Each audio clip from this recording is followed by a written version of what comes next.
Man, that might have been the greatest, worst game I've ever seen. I guess that's what happens when you get two teams with amazing defenses and terrible offenses. We just made more plays when it mattered. I'm pretty sure Washington State's just really good this year. And I guess we're just going to have to go another season without a quarterback. DJU, I'm sorry, but you're still trash. Good thing we have Cal next week. Cam Rising, please come back. I actually thought Nate Johnson was good after the Baylor game, and all of a sudden he's going 8 for 23 for 101 yards and 1 touchdown? Well, now I know how UCLA must have felt last week. Thank God we have our bye this week. You know your team's bad when you suffered your worst loss to Kentucky since 1979 and you saw it coming. Sure, Graham Mertz was 25 for 30 on the game, but it's pretty easy to get that completion percentage when you're throwing 5-yard checkdowns the whole game. And now we have Vanderbilt before we get our asses kicked the rest of the year. Great. I don't know what was going on in the first half, but that second half, man. I don't even know how we managed to get 41 points. I feel like we weren't moving the ball the whole game. And yes, I know it was Northwestern, but it was on the roads, so that's got to count for at least something, right? And Drew Aller, you're going to need to play better than that in the future, my man. 189 passing yards and a touchdown isn't going to cut it against Ohio State. It's time to back off, Penix, because the Heisman has delivered again. 75% completion percentage, 403 yards, and 6 touchdowns.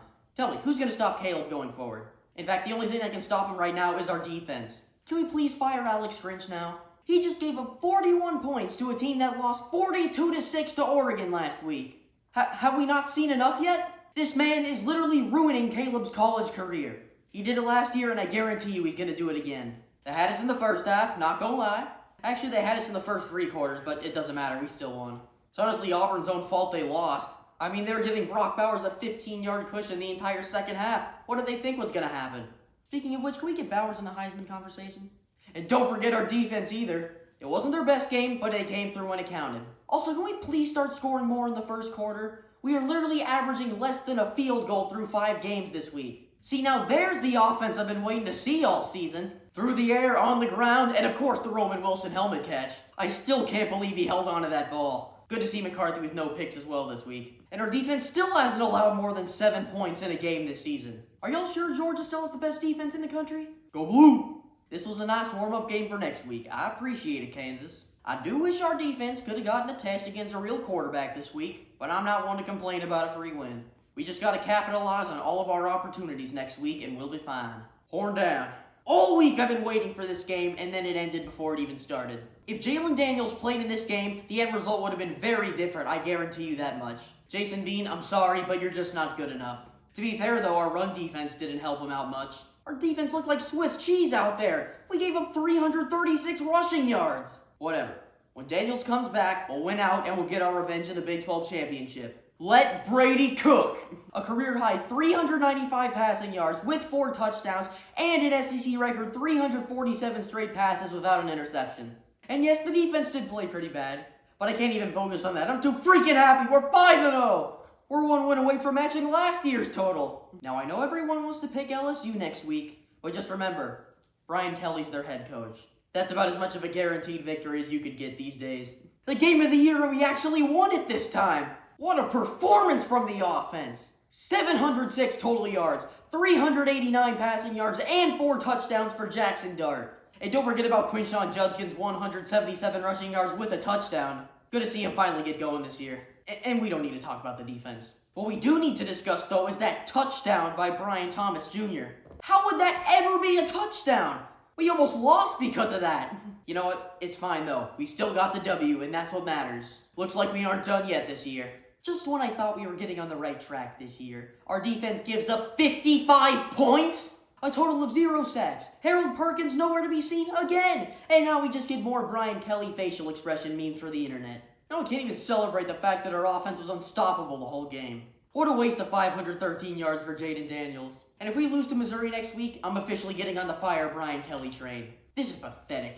Remember when Stanford fans actually had hope when they were up 6-0 in the first half? I guess they needed at least one good moment this season. It did take us 20 minutes to get going, but I think we made up for it.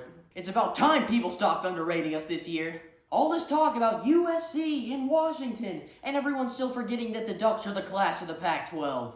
And don't count Bodacious out of the Heisman race just yet. 84% completion percentage and another 4 touchdowns, and still no one's discussing his name. Don't worry, he'll send everyone a message in 2 weeks. Dylan Gabriel with 5 total touchdowns? Nick Anderson with 5 touchdowns and 10 catches this season. 50 points against Iowa State. Yeah, I think I'm done here.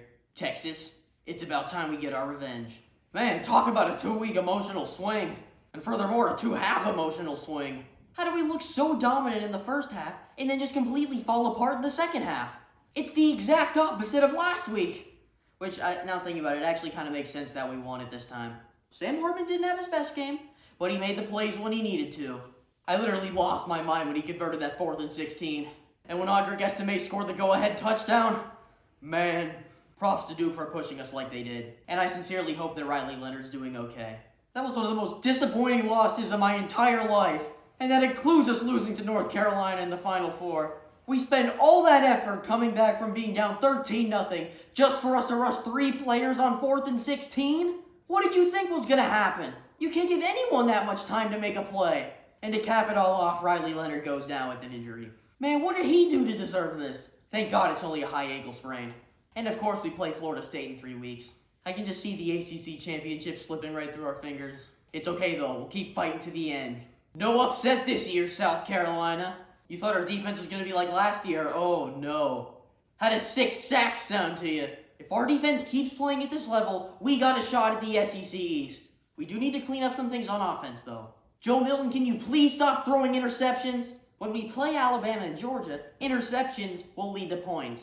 But keep giving the ball to Jalen Wright though. That dude is a beast. Go Vols! Roll Tide. It's about time Jalen Milroe started using his legs again. I don't know why he stopped running after the Middle Tennessee game in the first place, but better late than never. And how about those interceptions by the defense, huh?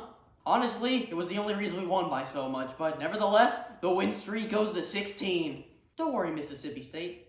At least you'll be able to beat us when NCAA 24 comes out. Let me just say right off the bat that the game was not as bad as the final score implicated, okay? They scored a touchdown with 1 minute left to make it a 7-point loss, alright? And I know we only scored 31 points, but we were just taking what the defense was giving us. I'll give credit to Arizona for taking away the deep ball, though. They're the only team that was able to do it to us so far. I just wish Michael Penix didn't throw 0 touchdowns in this game. He needs more if he wants to keep up with Caleb. And yeah, maybe I care more about the Heisman than I originally let on. Sue me. 5-0 and we're just getting started. 14 wins in a row, which is the second longest streak in college football, by the way. And you thought we were just offense for the first 4 weeks? Then how do you explain our defense getting 8 sacks, 2 interceptions, and not giving up a single point till there was 11 seconds left in the game? Or just easily the best group of 5 team out there. And I see you winning 2 Air Force. Man, if both of us keep winning, we could have an undefeated Mountain West championship. Got a long way to go though, can't get ahead of myself. Just keep it 1 game at a time.